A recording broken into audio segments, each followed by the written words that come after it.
खबर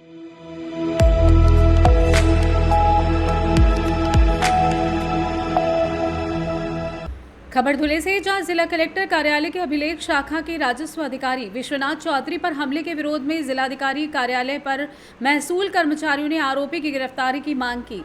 दरअसल धुले जिला कलेक्टर कार्यालय की अभिलेख शाखा के सहायक राजस्व अधिकारी विश्वनाथ चौधरी पर 6 तारीख को आरोपी अधिवक्ता प्रवीण कुमार परदेशी ने हमला कर हत्या कर दी थी।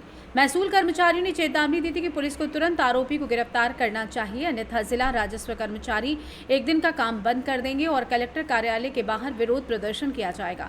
इस दौरान बड़ी संख्या में राजस्व कर्मचारी मौजूद रहे। जून 2025 रोजी आमचे महसूल सहाय्यक महसूल कर्मचारी हे त्यांच्या कर्तव्यावर हजर असताना एका कामाची जी अभिलेख कक्षामधून अर्जदाराने जी मागणी केलेली होती ती त्याची माहिती देण्यासाठी दादू झेरॉक्स हे जिल्हाधिकारी कार्यालयासमोरील या ठिकाणी गेले असता यापूर्वी त्यांना धमकी दिलेले ॲडव्होकेट प्रवीण कुमार परदेशी यांनी त्यांना त्या ठिकाणी पाहिलं आणि त्यांना डायरेक्ट मारहाण करण्यास सुरुवात केली।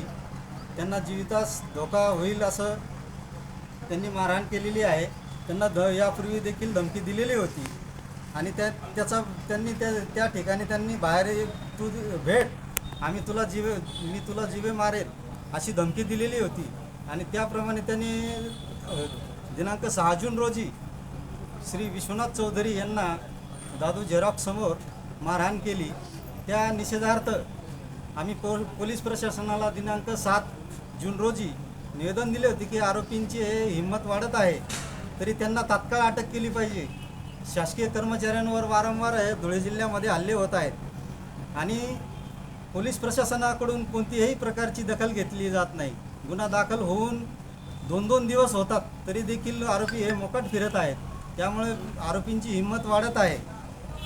तर आमची या माननीय जिल्हाधिकारी महोदयांना आज आम्ही कामबंद आंदोलनाची नोटीस देण्यासाठी आलो होतो, निवेदन देण्यासाठी आलो होतो, परंतु जिल्हाधिकारी महोदयांनी आम्हाला आत्ताच आश्वासन दिलेलं आहे की आरोपींना आम्ही तात्काळ अटक करण्यासाठी मी माननीय पोलीस अधीक्षक यांना बोलते, त्याप्रमाणे आम्ही माननीय जिल्हाधिकारी महोदय यांनी आश्वासन दिल्यानुसार आजचं कामबंद आंदोलन जे आहे ते तूर्त स्थगित करीत आहोत। परंतु आरोपीला जर कधी आणखी पुढे अटक झाली नाही तर आम्ही पुन्हा आंदोलनाच्या भूमिकेवर ठाम आहोत आणि सदरचे आंदोलन हे बुधवारी विभागीय कार्यालयामार्फत संपूर्ण विभाग बंद करण्यात येईल। त्यानंतर राज्य देखील बंद करण्याचं राज्य महसूल कर्मचारी संघटनेचे अध्यक्ष यांनी आम्हाला आश्वासन दिलेलं आहे। आरोपीला जर अटक झाली नाही तर आम्ही आमच्या भूमिकेवर ठाम आहोत, कारण ह्या घटना ह्या वारंवार धुळे जिल्ह्यामध्ये घडत आहेत आणि महसूल कर्मचाऱ्यांमध्ये असुरक्षिततेची भावना निर्माण झालेली आहे। त्यामुळे तात्काळ पोलीस प्रशासनाने आरोपीस अटक करावी अशी आमची मागणी आहे। महाराष्ट्र धुले से सी न्यूज़ संवाददाता नीलेश परदेशी की रिपोर्ट।